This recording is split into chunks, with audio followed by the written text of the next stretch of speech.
Sumatera Utara.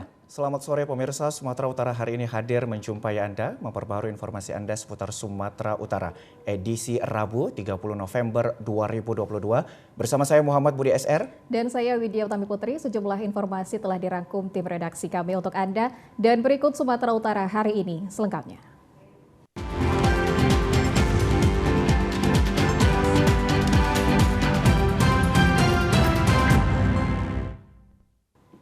Pemirsa, sebanyak 5 orang mengalami luka-luka akibat peristiwa kecelakaan lalu lintas di Bali G yang terjadi sekitar pukul 15 waktu Indonesia bagian Barat kemarin.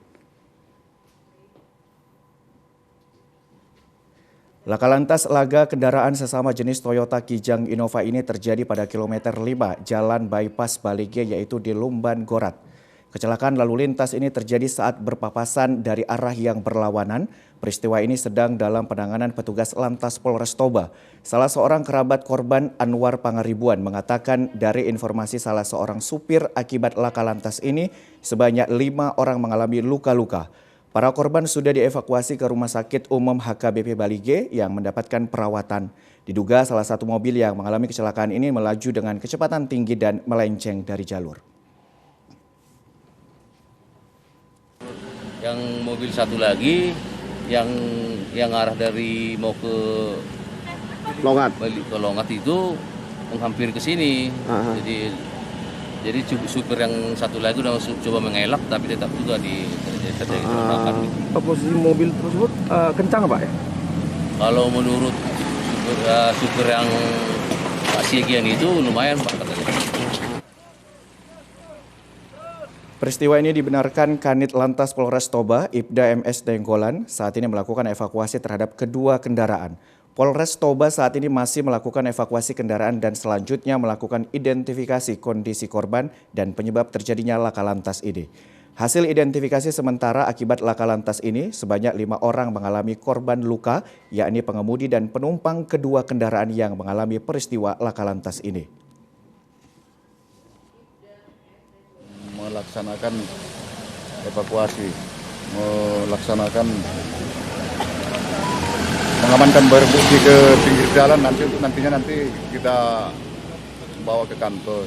Sementara kawan kita yang lain masih di rumah sakit untuk mendata pengemudi dan juga korban yang Pemirsa, diduga karena supir mengantuk saat mengemudi mobil minibus dengan kecepatan tinggi terjadi tabrakan dengan truk bermuatan kayu gelondongan di Jalan Lintas Sumatera di Desa Si22, Kecamatan Kuala Selatan, Kabupaten Labuhan Batu Utara. Supir minibus dengan nomor polisi BM 1875 IC datang dari arah Kota Medan dengan kecepatan tinggi menuju Riau. Diduga karena supir mengantuk, mobil keluar jalur lalu lintas. Meskipun sudah diberi peringatan dan truk tronton mengangkut kayu gelondongan nomor polisi BB 800LC yang datang dari arah berlawanan sudah menepi ke pinggir badan jalan, mobil minibus menabrak mobil truk tronton. Akibat kerasnya tabrakan, mobil minibus terbanting dan memutar ke arah kiri, kemudian langsung menabrak sebuah truk Ulatersia dengan nomor polisi BK 9382CS dalam kondisi rusak diparkir di pinggir jalan. Akibatnya kedua unit mobil minibus dan truk tronton mengalami rusak berat dan sempat membuat jalur lalu lintas menjadi macet. Supir mobil truk tronton pengangkut kayu gelondongan, Roy Sinaga menjelaskan, pada laka lantas ini 1 orang dari 3 penumpang mobil minibus mengalami luka-luka dan dilarikan ke rumah sakit terdekat. Sementara kedua korban laka lantas sudah berdamai. Datang dari sana kencang hidung. Dia datang hampir sini, rem kencang. Inilah, tapi tak juga disorong. Tak juga langsung dari jalur dia, dari sana. Jadi sekarang ini masih ditangani kepolisian ya? Udah berdamai. Udah damai? Sama ketiga pihak? Jadi tabrakannya berapa mobil? 3 mobil. 3 mobil ya? Jadi mobilnya satu lagi? Pergi, berangkat, karena berdamai, berangkat. Sementara itu kedua mobil minibus dan truk tronton dalam kondisi rusak dan saat ini terparkir di pinggir jalan. Sementara truk Ulatersia sudah dievakuasi pemiliknya. Pemirsa, sebanyak 6 unit rumah terbakar di Desa Sibuntuon, Kecamatan Uluan, Kabupaten Toba ketika pemilik rumah sedang beraktivitas di perladangan dan sawah. Beginilah video amatir warga saat kejadian kebakaran yang menghanguskan 6 unit rumah di Desa Sibuntuon, Kecamatan Uluan, Kabupaten Toba. Warga berupaya untuk menyelamatkan barang-barang korban kebakaran ini. 4 unit mobil pemadam kebakaran tiba setelah 6 unit rumah tersebut hampir habis terbakar. Para korban yang rumahnya hangus terbakar yaitu Nurkia Siadari, Lasria Butar-Butar, Samson Marbun, Posman Madorong, Lokman Madorong. Camat Uluan Antonio Dolok Saribu menjelaskan kebakaran diduga akibat arus pendek. Sekitar pukul 10:30 waktu Indonesia bagian Barat terjadi kebakaran ketika pemilik rumah sedang bekerja di ladang dan sawah mereka. Selain 6 unit rumah hangus, terbakar juga 1 unit kendaraan roda 4 dan 1 unit kendaraan roda 2 ikut terbakar. Selain itu, hasil pertanian warga diantaranya jagung dan padi serta beras semua hangus terbakar, bahkan tidak banyak yang bisa diselamatkan. Saat ini para korban kebakaran masih tinggal di rumah warga terdekat dan rumah keluarga.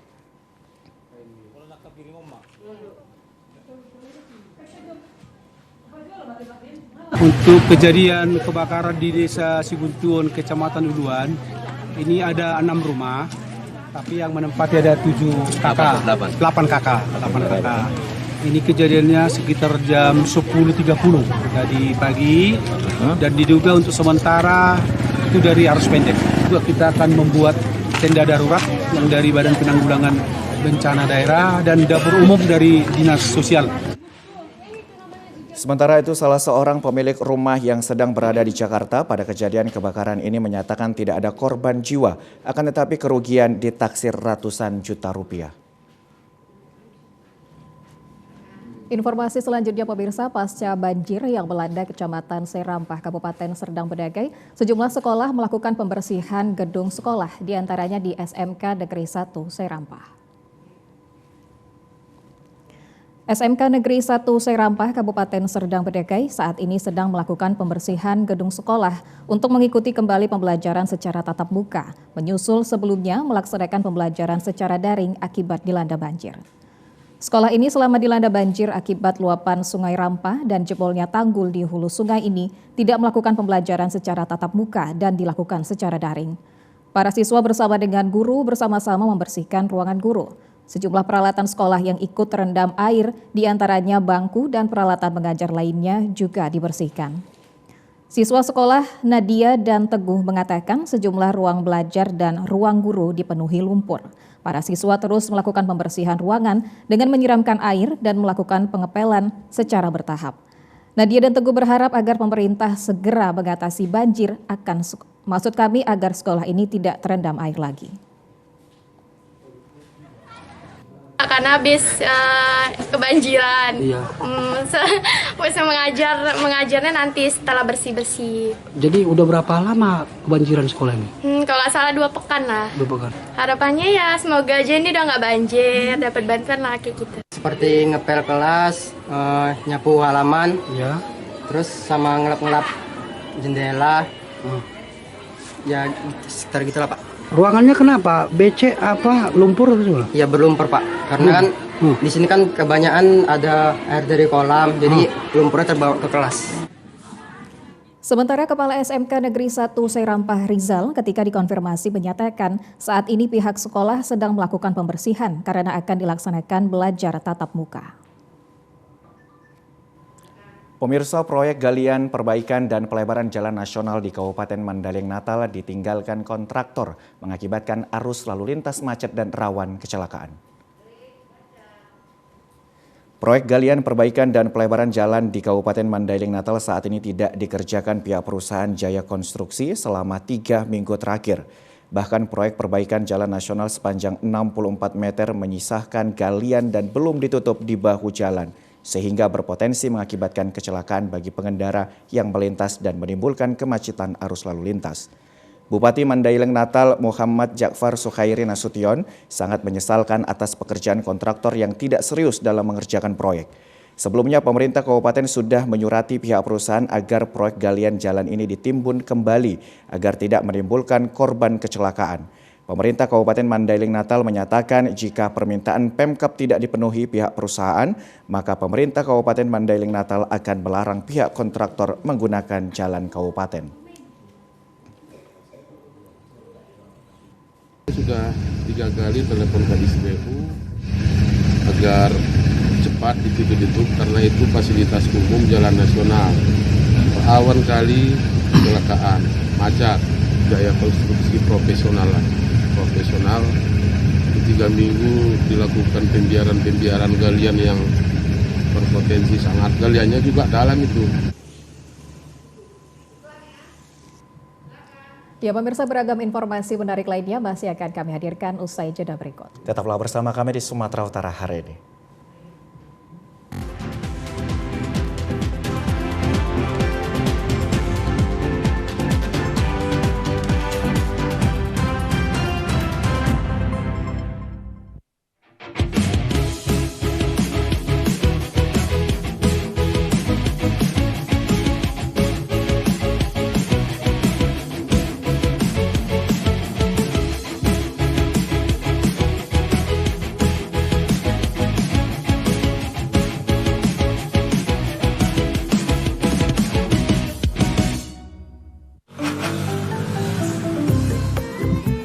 Mari Pak. Mari. Iya, suka warna air. Ah, wangi banget Bu. Ya, mana cukup.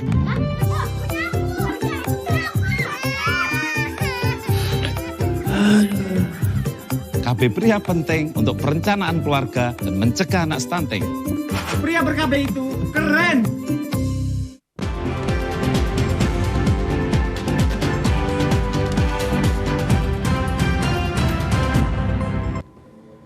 Terima kasih Anda masih bersama dengan kami, pemirsa. Pemerintah Provinsi Sumatera Utara kembali memperpanjang masa program pemutihan pajak kendaraan bermotor hingga 22 Desember 2022. Keputusan ini tertuang surat keputusan Gubernur Sumatera Utara tentang perpanjangan program intensifikasi dan ekstifikasi pajak kendaraan bermotor dan bea balik nama kendaraan bermotor, akselerasi pemulihan ekonomi pasca pandemi Corona 2019.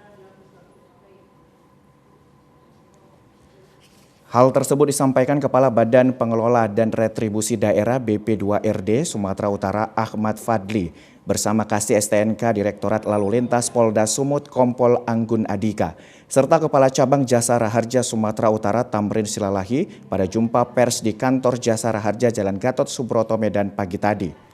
Ahmad Fadli menjelaskan perpanjangan masa program pemutihan pajak kendaraan bermotor diperpanjang hingga 22 Desember 2022 untuk pendaftaran.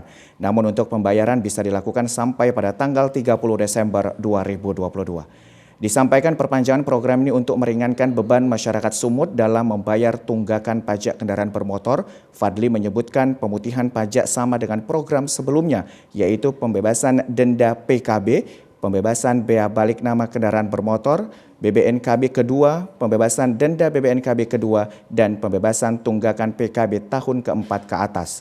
Namun dijelaskan penghapusan sanksi administrasi dikecualikan karena keterlambatan pendaftaran atas penyerahan kendaraan baru, ubah bentuk kendaraan, ganti mesin. Fadli mengungkapkan salah satu alasan dilakukannya perpanjangan masa pembayaran tunggakan pajak kendaraan bermotor ini adalah membludaknya para wajib pajak pada hari-hari terakhir program pemutihan pajak di kantor Samsat. Ditambah dengan ada sekitar 1.600 mutasi kendaraan yang sudah mendaftarkan kendaraannya menunggu dalam proses pembayaran. Sosialisasikan SK Gubernur terkait dengan perpanjangan program pemutihan sampai dengan 22 Desember pendaftaran dan 31 Desember untuk pembayaran. Ketentuan-ketentuan lain tidak ada yang berubah, masih mengikut kepada dengan surat keputusan yang berlaku sebelumnya.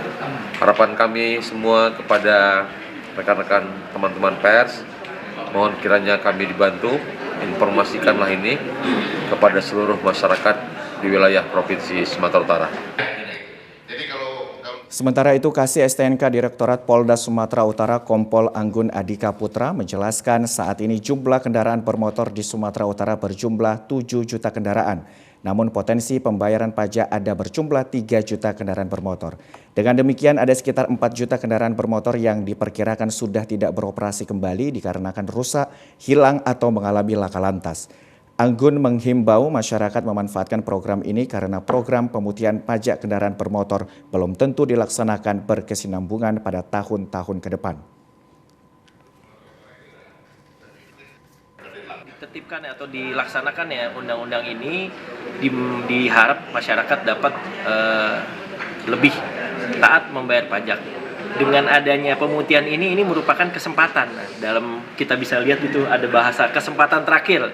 Kita bisa untuk membayarkan pajak, masyarakat ayo langsung dibayarkan, diberitahukan kepada kakak-kakaknya, saudara-saudaranya yang punya kendaraan plat BK, plat BB, digunakan kesempatan terakhir ini karena dari kita tidak bisa menjamin akan ada lagi pemutihan di kemudian hari. Kepala Cabang PT Jasara Harja Cabang Sumatera Utara Tamrin Silalahi menjelaskan Jasara Harja mendukung pemerintah Sumatera Utara. Sejalan dengan program pemutihan pajak kendaraan bermotor di Sumatera Utara, Jasara Harja memberikan kebebasan denda SWLLJ 1 tahun lalu dan tahun kebelakang. Tamrin mengungkapkan Jasara Harja memberikan pelayanan maksimal kepada masyarakat korban kecelakaan lalu lintas. Diungkapkan Tamrin di Sumatera Utara rata-rata per hari ada sekitar 25 hingga 35 orang yang meninggal dunia ataupun menderita luka-luka akibat kecelakaan lalu lintas. Dan dari hasil PKB SWLLJ itulah yang Jasara Harja kompilasi dibayarkan kepada para korban kecelakaan lalu lintas.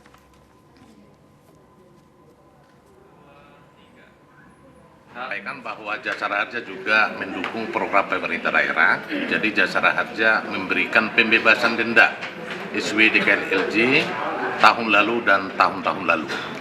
Dan penggunaan SWDKLLJ ini seperti rekan-rekan sudah tahu bagaimana kami Jasara Harja mempertaruhkan nama Samsat Sumatera Utara juga sebenarnya ini. Bagaimana kami memberikan pelayanan yang maksimal, yang prima kepada masyarakat korban kecelakaan lalu lintas. Rekan-rekan tahu bahwa di Sumatera Utara ini rata-rata per hari meninggal dunia itu adalah 5,16 orang per hari. Dan yang dirawat di rumah sakit sekitar 28 orang. Jadi ada sekitar 32 sampai 33 orang korban kecelakaan yang mengalami meninggal dunia maupun luka-luka per harinya. Jadi dana yang kami kompilasi bersamaan dengan PKB yang tadi SWDKLJ itulah yang kami pergunakan untuk memberikan pelayanan kepada masyarakat. Pada acara ini juga dilakukan peresmian ruang sekretariat bersama tim pembina Samsat Provinsi Sumatera Utara. Universitas Al-Wasliyah Unifa Medan hari ini memperingati 92 tahun berdirinya organisasi Islam Al-Wasliyah dengan meresmikan klinik Mumtaz Unifa dan menggelar apel akbar pagi tadi. Perayaan Hari Ulang Tahun Al-Wasliyah ke-92 tahun digelar dengan meresmikan klinik Pratama Mumtaz Unifa Medan dan melaksanakan apel akbar dengan seluruh civitas akademika Unifa Medan. Bertindak sebagai Inspektur Upacara Gubernur Sumatera Utara Edi Rahmayadi. Dalam sambutannya, Gubernur Sumut Edi Rahmayadi mengajak peserta upacara untuk berdoa dan mengenang jasa para pahlawan dan para ulama. Hal itu dikarenakan organisasi Islam Al-Wasliyah merupakan organisasi yang juga turut berperan andil dalam memperjuangkan kemerdekaan Republik Indonesia. Rektor Unifa Medan Dr. Haji Jamil mengatakan adanya klinik Pratama Mumtaz di lingkungan Unifa Medan merupakan hadiah ulang tahun bagi organisasi Al-Wasliyah yang diharapkan dapat bermanfaat bagi masyarakat Sumatera Utara.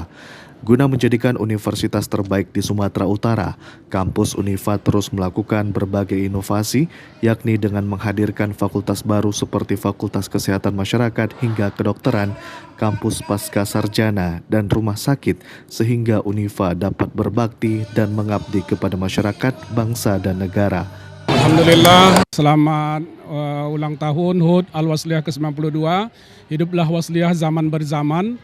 Unifa Medan di hari ulang tahun ke-92 ini menghadiahkan kepada Al-Wasliyah sebuah karya klinik Pratama Mumtaz hasil kerjasama Unifa Medan dengan dokter di Medan dan di Deli Serdang, insya Allah klinik ini bisa menjadi sesuatu yang mumtaz, menjadi pengabdian kita kepada masyarakat sehingga Unifa dan Al-Wasliyah bisa menjadi berbakti kepada umat dan bangsa dan negara. Sudah buat digitalisasi karena arahnya ke sana, digitalisasi di kampus kita Unifa, sekaligus juga sudah mulai kita gerakkan kampus Merdeka Belajar di Universitas Al-Wasliyah Medan. Sementara itu, Ketua Majelis Pendidikan Pengurus Besar Al-Wasliyah Haji Ridwan mengatakan, pada hari ulang tahun Al-Wasliyah ke-92 tahun, kini saatnya untuk mengembangkan seluruh bidang amal Al-Wasliyah, mulai dari pendidikan, dakwah, dan perekonomian. Al-Wasliyah telah masuk kepada usia 92 tahun. Ini akan mendekati kepada usia satu abad. Ya, jadi ini mulai kelihatan bahwasannya menggelorakan HUT Wasliyah itu menjelang 1 abad. Alhamdulillah Wasliyah sudah berkembang di berbagai provinsi, di 32 provinsi. Nah, pendidikannya juga sudah berjalan bagus di 11 perguruan tinggi Al-Wasliyah yang ada di Sumatera Utara, ada di Aceh, ada di Sibolga, ada di Kalimantan. Nah, insya Allah dengan gairah semarak HUT ini, semua amal usaha ini akan digerakkan dan dikembangkan.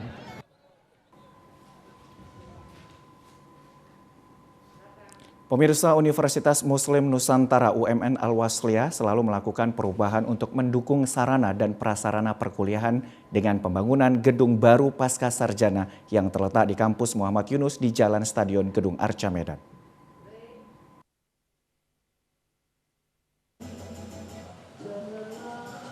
Pembangunan gedung kampus Haji Muhammad Yunus Universitas Muslim Nusantara Al-Wasliyah Medan dimulai pada tanggal 8 Agustus 2018 di atas tanah seluas 3.152,26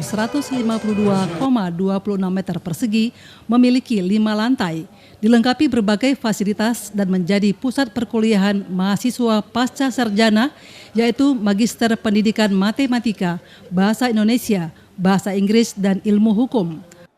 Aktivitas perkuliahan dilengkapi dengan fasilitas perpustakaan, ruang sidang, ruang VIP transit yang modern, ruang serbaguna, auditorium, ruang tata usaha, serta dilengkapi ruang kantor dari berbagai unit. Pembangunan gedung yang menghabiskan dana sebesar 15 miliar rupiah lebih ini diresmikan pagi tadi bersamaan dengan peringatan hari ulang tahun ke-92 Al-Wasliyah, ditandai dengan penandatanganan prasasti oleh Ketua Umum PB Al-Wasliyah dan Rektor UMN Al-Wasliyah. Rektor Universitas Muslim Nusantara Al-Wasliyah, Dr. KRT Hardi Mulyono Kasurbakti mengatakan, tanah dan gedung yang diresmikan ini milik organisasi, milik Al-Wasliyah yang bisa digunakan untuk semua kepentingan Wasliyah. Oleh karena itu harus dirawat, diperjuangkan dengan menunjukkan bahwa UMN Wasliyah siap terbuka untuk menerima siapapun warga dari Al-Jamiatul Wasliyah. Dikatakan UMN harus bisa mendarmabaktikan kepentingan umat dari hasil yang didapat untuk disalurkan bagi pengembangan anak-anak penghafal Al-Quran, anak putus sekolah dengan membiayai sekolah secara gratis hingga perguruan tinggi. Hardi Mulyono mengajak seluruh masyarakat untuk mengikuti studi jenjang pendidikan S2 di Pasca Sarjana Universitas Muslim Nusantara yang merupakan salah satu perguruan tinggi terbaik di bawah naungan Al-Jamiatul Wasliyah. Kami UMN Al-Wasliyah tentu terus berupaya bagaimana agar UMN Wasliyah ini dikenal oleh masyarakat luas. Dikenal masyarakat luas, tidak hanya dari sisi bangunan fisik, tapi bagaimana kami bisa melahirkan prestasi-prestasi. Sudah banyak prestasi yang dihasilkan oleh mahasiswa-mahasiswa UMN, dan itu kita sebarluaskan. Salah satu cara menyebarluaskan itu adalah melalui UMN Channel. Yang kedua, bahwa UMN Wasliyah tentu bagian daripada Wasliyah. Ingin berkontribusi membantu Wasliyah bagaimana agar UMN ini bisa bermanfaat seluas-luasnya bagi pembangunan umat Islam khususnya di Sumatera Utara dan Indonesia ini. Saya tadi katakan tidak boleh ada sekat antara UMN dengan perguruan tinggi lain yang sama-sama di bawah naungan Wasliyah. Karena sesungguhnya para pendiri Wasliyah tidak pernah merencanakan, mengimpikan bahwa pada saat nanti Wasliyah akan tersekat-sekat. Oleh karena saya tegaskan di depan sivitas tadi semua bahwa meskipun ini adalah UMN Wasliyah, jangan lupa bahwa ini bagian dari kapal besar Al-Jamiatul Wasliyah itu. Ketua Umum PB Al-Jamiatul Wasliyah Dr. Kiai Haji Masyhuril Kamis mengatakan, Wasliyah adalah suatu perkumpulan yang harus menjadi penyambung dan fasilitator yang diharapkan akan bisa masuk ke semua lini organisasi. Alhamdulillah di ulang tahun ke-92 Al-Jamiatul Wasliyah hari ini, kami bersyukur bahwa kita meresmikan satu gedung yang bagi kami ini adalah sesuatu yang luar biasa, yaitu gedung Universitas Muslim Nusantara Al-Wasliyah yang kita sebut dengan gedung Syekh Muhammad Yunus. Kampus ini perjalanannya sungguh panjang. Di tangan Pak Rektor, alhamdulillah ini dapat kita realisasikan. Seperti yang saya sebut tadi, umur tidak menentukan, yang menentukan adalah kontribusi umur kita ini. Saudara-saudaraku, calon mahasiswa jangan ragu untuk berkuliah di Universitas Muslim Nusantara, terutama mereka-mereka yang punya keterampilan, punya kelebihan, khususnya bagi anak-anak tahfiz, insya Allah akan kita prioritaskan. Kedepan, Universitas UMN Al-Wasliyah akan meningkatkan kualitas pendidikan ke jenjang strata 3. Konsep dasar organisasi sesungguhnya merupakan ikatan interaksi antar sesama manusia dalam sebuah wadah untuk mencapai tujuan yang sama. Untuk mencapai tujuan tersebut dibutuhkan sosok pemimpin yang mampu mengarahkan setiap unsur organisasi. Manusia diciptakan untuk saling berinteraksi satu sama lain dalam menjalani kehidupan sosial. Dari interaksi tersebut terwujudlah sebuah wadah berupa organisasi. Agama Islam sendiri telah mengajarkan bagaimana cara berorganisasi yang baik dengan bergandengan tangan, menopang satu sama lain dan bekerja sama.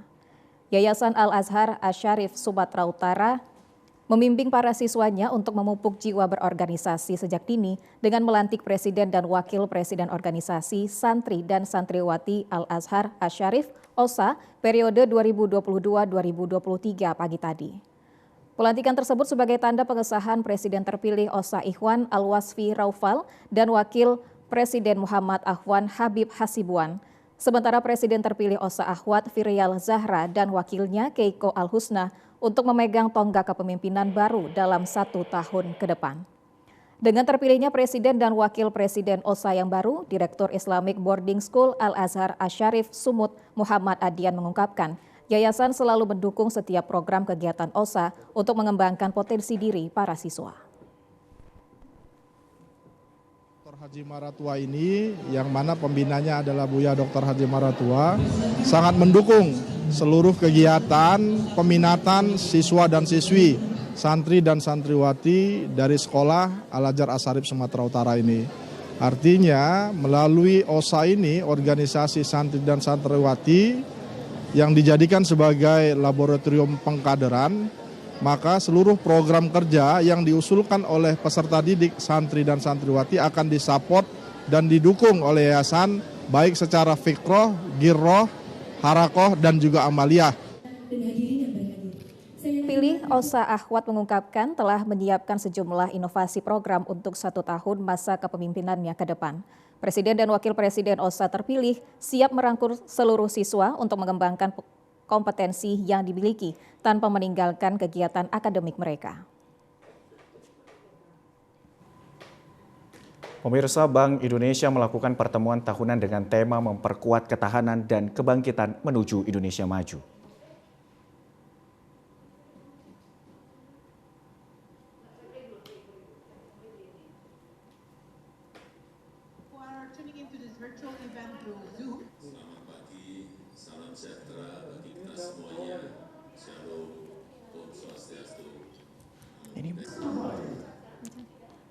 Pada pertemuan tahunan Bank Indonesia untuk tahun 2022 diawali dengan acara virtual mendengarkan sambutan dan arahan dari Presiden Republik Indonesia dan Gubernur Bank Indonesia.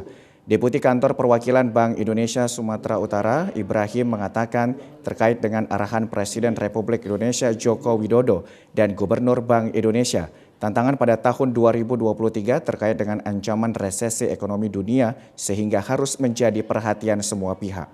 Bank Indonesia siap bekerja sama dengan semua pihak untuk mengantisipasi ancaman resesi ekonomi yang dapat terjadi. Kendati demikian, Deputi Kantor Perwakilan BI Sumut Ibrahim mengaku Bank Indonesia optimis tahun 2023 pertumbuhan ekonomi masih dapat melaju, tetapi dengan mengedepankan kewaspadaan tinggi karena tantangan resesi ekonomi tidak semakin menurun tetapi semakin kuat dan ketidakpastian semakin tinggi. Untuk meningkatkan pertumbuhan ekonomi, Bank Indonesia juga selalu siap membangun sinergitas melalui berbagai level di mana Bank Indonesia Pusat akan bekerja sama dengan kementerian dan instansi terkait seperti Kemenko, LPS, OJK. Untuk kantor perwakilan Bank Indonesia di provinsi dan kabupaten kota dituntut untuk meningkatkan sinergitas dan kolaborasi dengan semua pihak, termasuk dengan Pemda dan Pemko. Sementara itu, untuk menekan laju inflasi, Bank Indonesia bersama dengan kementerian terkait memiliki gerakan nasional pengendalian inflasi pangan dan sampai saat ini masih terus dilakukan. Arahan Pak Presiden dari Gubernur Bank Indonesia ini memang betul bahwa tantangan, kalau kita nyebutnya sebagai tantangan, di tahun 2023 itu terkait dengan pelambatan, bahkan ada tantangan ancaman resesi ekonomi dunia. Inilah yang kita ingatkan kepada semua pihak dan kami Bank Indonesia siap bekerja sama. Intinya apa? Kita tetap memberikan optimisme. Optimisme artinya kita yakin tahun ke depan kita masih bisa melaju, tetapi tetap dengan kewaspadaan tinggi. Karena tantangan tidak semakin mudah, tetapi semakin kuat. Ketidakpastian semakin tinggi. Itu Pak yang pesan penting yang saya bisa teruskan dari pesan Pak Presiden, Gubernur Bank Indonesia dan kami di Bank Indonesia, Kantor Perwakilan BI Sumatera Utara. Untuk tahun 2022, Bank Indonesia Sumatera Utara memberikan penghargaan kepada pesantren pendukung ekonomi syariah, UMKM terkolaboratif, Pemda terkolaboratif, Mitra Pengendali Inflasi terkolaboratif, kegiatan usaha valuta asing bukan bank terbaik, penyelenggaraan transfer dana bukan bank, UMKM syariah terinovasi, kontak listen berkolaboratif tahun 2022. Pemirsa, konsep dasar organisasi sesungguhnya merupakan ikatan interaksi antar sesama manusia dalam sebuah wadah untuk mencapai tujuan yang sama. Untuk mencapai tujuan tersebut dibutuhkan sosok pemimpin yang mampu mengarahkan setiap unsur organisasi. Manusia diciptakan untuk saling berinteraksi satu sama lain dalam menjalani kehidupan sosial. Dari interaksi tersebut terwujudlah sebuah wadah berupa organisasi. Agama Islam sendiri telah mengajarkan bagaimana cara berorganisasi yang baik dengan bergandengan tangan, menopang satu sama lain dan bekerja sama. Yayasan Al-Azhar Asy-Syarif Sumatera Utara membimbing para siswanya untuk memupuk jiwa berorganisasi sejak dini dengan melantik Presiden dan Wakil Presiden Organisasi Santri dan Santriwati Al-Azhar Asy-Syarif OSA periode 2022-2023 pagi tadi. Pelantikan tersebut sebagai tanda pengesahan Presiden terpilih OSA Ikhwan Al-Wasfi Raufal dan Wakil Presiden Muhammad Afwan Habib Hasibuan. Sementara Presiden terpilih OSA Ahwat Firyal Zahra dan wakilnya Keiko Al-Husna untuk memegang tonggak kepemimpinan baru dalam 1 tahun ke depan. Dengan terpilihnya Presiden dan Wakil Presiden OSA yang baru, Direktur Islamic Boarding School Al-Azhar Asy-Syarif Sumut Muhammad Adian mengungkapkan, yayasan selalu mendukung setiap program kegiatan OSA untuk mengembangkan potensi diri para siswa. Yayasan Dr. Haji Maratua ini, yang mana pembinanya adalah Buya Dr. Haji Maratua, sangat mendukung seluruh kegiatan peminatan siswa dan siswi, santri dan santriwati dari sekolah Al-Azhar Asy-Syarif Sumatera Utara ini. Artinya melalui OSA ini, organisasi santri dan santriwati yang dijadikan sebagai laboratorium pengkaderan, maka seluruh program kerja yang diusulkan oleh peserta didik, santri dan santriwati akan disupport dan didukung oleh yayasan baik secara fikroh, girroh, harakoh, dan juga amaliyah. Presiden terpilih OSA Ahwat mengungkapkan telah menyiapkan sejumlah inovasi program untuk 1 tahun masa kepemimpinannya ke depan. Presiden dan Wakil Presiden OSA terpilih siap merangkul seluruh siswa untuk mengembangkan kompetensi yang dimiliki tanpa meninggalkan kegiatan akademik mereka.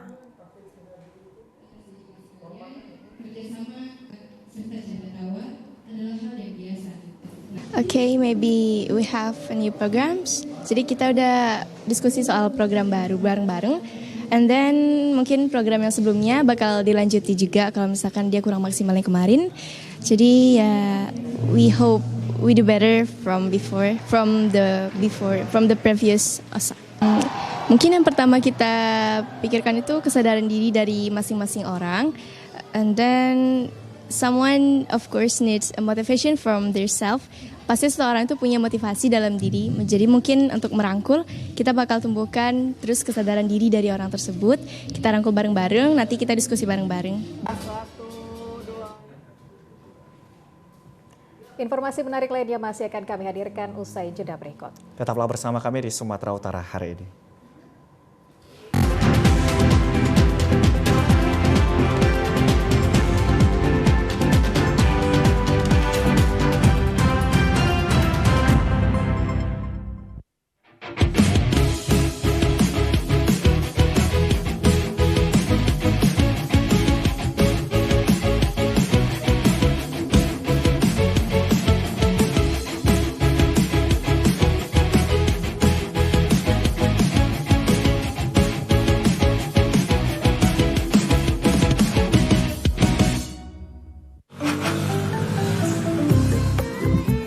Mari Pak. Mari. Iya, Ina suka white eye ya. Ah, wangi banget Bu. Ya, mana cukup.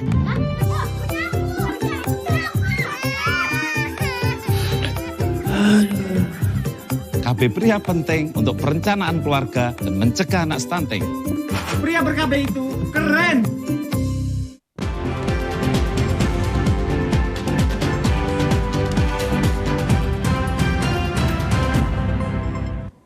Terima kasih Anda masih bersama dengan kami. Pemirsa, sebanyak 800 lebih warga dari 2 desa menerima 3 jenis bantuan langsung tunai, yaitu uang dari pemerintah pusat dan yang disalurkan melalui kantor pos Kota Pinang Kabupaten Labuhan Batu Selatan. Sebanyak 800 orang lebih warga dari 2 desa, yaitu Desa Simatahari dan Desa Asam Jawa, secara bergantian menerima bantuan yaitu BBM dan sembako serta PKH yang diserahkan kepada warga melalui kantor pos, yaitu uang tunai dengan nominal yang diterima setiap warga berbeda-beda jumlahnya. Namun tidak semua warga menerima ketiga jenis bantuan ini. Warga penerima BLT sangat senang menerima bantuan ini. Salah seorang warga Desa Asam Jawa, Tina, menyatakan bantuan yang disalurkan sangat membantu ekonomi keluarga, terutama untuk biaya pendidikan anak-anak mereka, dan diharapkan bantuan ini berkelanjutan. Ekonomi masyarakat. Yang sekarang ini ya? Iya, membantu kali lah Pak. Nah, ini Ibu dapat yang berapa kali? Yang 3 bulan lain, 3 bulan sekali, beras. Beras ya Bu? DPNT namanya, terutama dengan anak sekolah lah Pak. Jadi harapan Ibu ke depan untuk pemerintah? Maju terus seperti ini. Kepala Cabang Pos Kota Pinang, Arif, menyatakan bantuan yang diberikan kepada warga masyarakat jumlahnya bervariasi, di mana nominal bantuan BBM dan sembako senilai Rp900.000, akan tetapi tidak semua penerima bantuan memperolehnya. Untuk BLT BBM-nya itu 300.000, itu 2 tahap. Tahap ini tahap kedua untuk bulan Desember. Nah, jadi untuk sembakonya itu 600.000. Per bulannya 200.000, dibayarkan sampai Desember itu 600.000. Untuk PKH-nya bervariasi, Pak. Jadi jumlah total semua yang diterima penerima manfaat, Pak? Bervariasi, Pak. Tergantung apanya, Pak, dari PKH-nya, Pak. Kalau untuk normalnya sih, kalau untuk BLT BBM dan sembako 900.000. Tapi ada juga yang nggak dapat sembakonya, PKH-nya, Pak, gitu. Saat penyaluran bantuan BBM dan sembako serta PKH ini mendapat pengamanan dari pihak kepolisian agar penyaluran BLT berjalan lancar.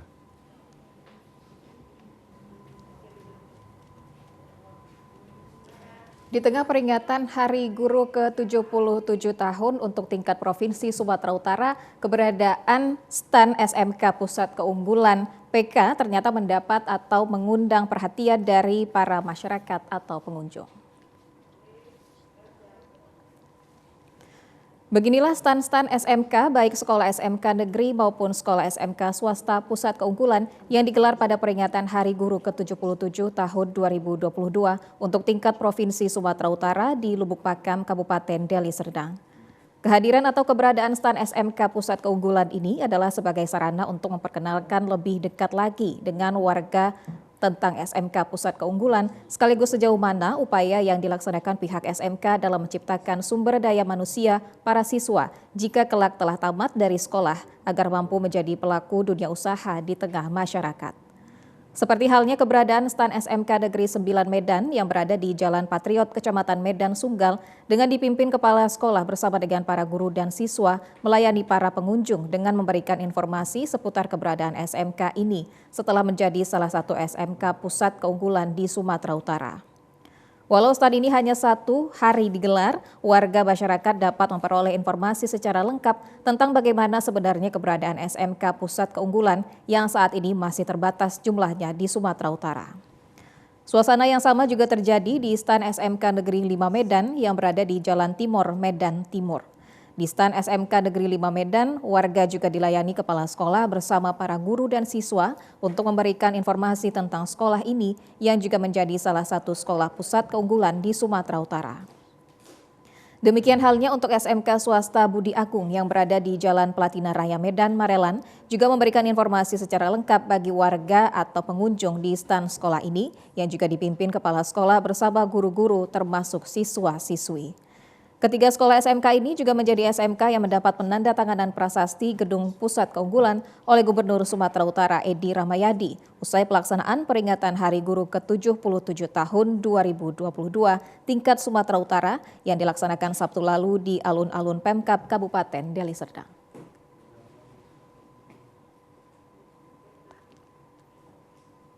Pemirsa, pada tradisi pesta parung-parung terdapat sebuah praktik yang berisi doa dan harapan dari para petani kemenyan dan tradisi ini sudah turun-temurun dilakukan sebagai tradisi kearifan lokal dalam upaya menjaga kelestarian alam.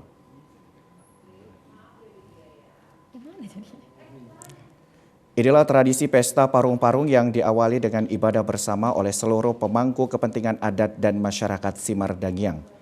Pesta parung-parung ini adalah tradisi yang sudah turun-temurun bahkan menjadi simbol doa oleh warga masyarakat khususnya para petani kemenyan pada sejumlah desa diantaranya di Kecamatan Pahe, Julu, Kabupaten Tapanuli Utara. Pesta parung-parung menjadi tradisi khusus yang dilakukan petani kemenyan saat kaum laki-laki akan berangkat ke hutan atau ladang kemenyan untuk mengambil hasil kemenyan. Dalam tradisi parung-parung terdapat unsur yang disebut dengan parpatikan, yakni kelompok masyarakat yang mengkoordinir dan mengelola petani kemenyan hingga hasil panen.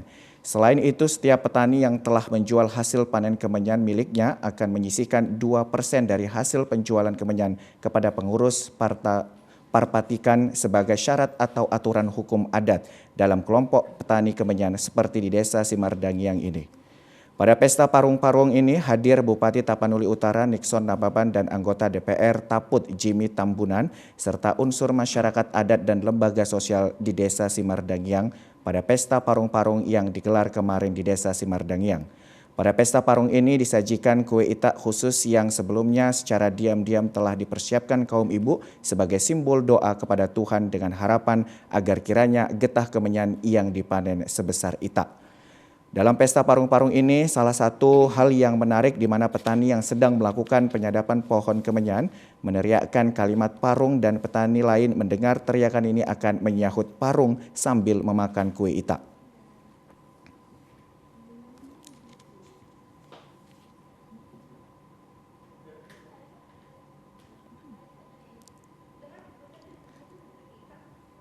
Sebagai tradisi warga masyarakat adat Luat Pahe, terdapat sumber daya yang ada dan keberlangsungannya seperti dalam unsur nilai-nilai kearifan lokal. Tradisi parung-parung seperti dalam masyarakat adat Simardangiang ini dengan kolaborasi semua pihak diharapkan akan memperkuat kelestarian hutan dan komitmen masyarakat adat serta semua pihak menjaga kelestarian alam.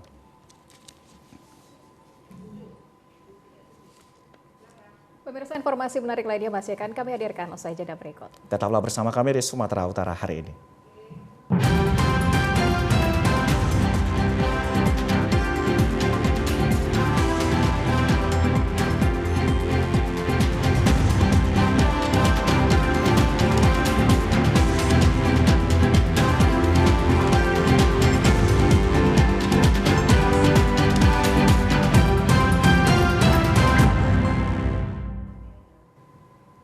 Terima kasih Anda masih bersama dengan kami pemirsa. Danau Toba adalah destinasi wisata berkelas dunia.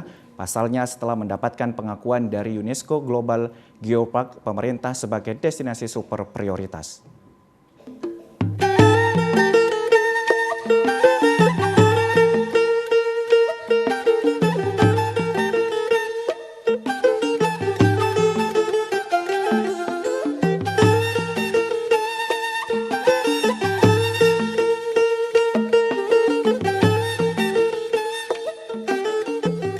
Danau Toba merupakan danau vulkanik di Provinsi Sumatera Utara yang sangat terkenal di mata dunia. Danau vulkanik terbesar di dunia ini dipilih sebagai destinasi wisata super prioritas oleh Kementerian Pariwisata dan Ekonomi Kreatif sehingga menjadi perhatian banyak wisatawan. Bukan tidak beralasan, pemerintah menjadikan Danau Toba sebagai destinasi super prioritas, salah satunya karena kaldera Toba ditetapkan sebagai UNESCO Global Geopark oleh Dewan Eksekutif UNESCO di Paris, Prancis pada 2020. Pemerintah sudah melakukan pengembangan Geopark Kaldera Toba yang membuat 7 kabupaten di kawasan Danau Toba terintegrasi satu dengan lainnya. Ketujuh kabupaten tersebut adalah Kabupaten Toba, Samosir, Sibalungun, Dairi, Tapanuli Utara, Karo, dan Kabupaten Humbang Hasundutan.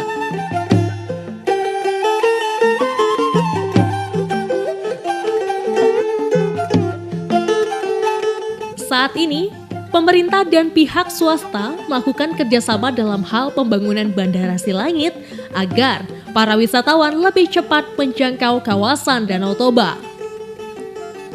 Pasca meredanya COVID-19 di wilayah Indonesia, khususnya Sumatera Utara, terdapat ribuan penumpang setiap harinya menggunakan jasa Bandara Silangit sebagai transportasi baik datang dan keluar dari kawasan Danau Toba.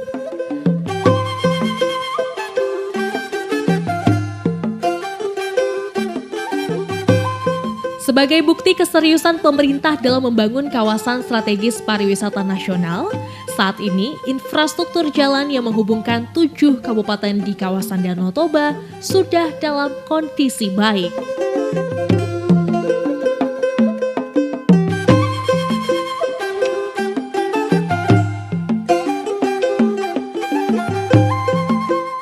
Untuk menghubungkan satu kabupaten dengan kabupaten lainnya, pemerintah juga menyediakan sarana transportasi feri yang dapat mengangkut penumpang dengan jumlah yang besar.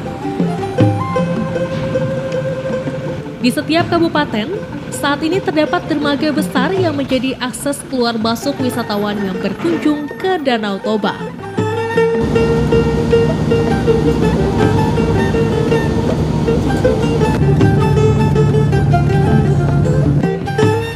Guna menunjang perkembangan kepariwisataan di kawasan Danau Toba, terdapat sarana akomodasi berupa hotel berbintang dengan standar pelayanan internasional serta mampu menampung tamu dengan jumlah yang besar.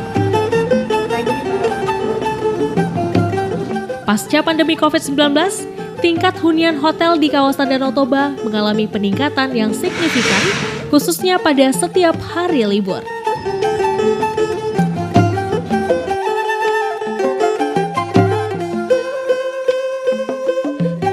Danau Toba sebagai destinasi wisata yang sangat memikat karena dikelilingi perbukitan sehingga wisatawan dapat melihat indahnya Danau Toba dari ketinggian. Jika wisatawan ingin melihat keindahan danau dan perbukitan, tersedia menara menjulang tinggi di kawasan Tele, Kabupaten Samosir.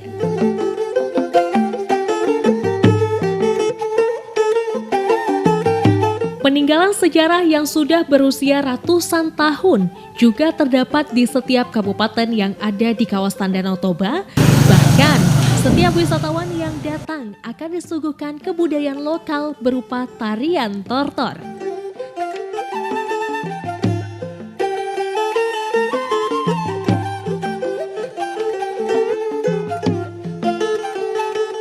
Melalui berbagai program yang dilakukan, pemerintah mengajak seluruh pelaku pariwisata menjadikan kawasan Danau Toba sebagai destinasi wisata berkelas dunia.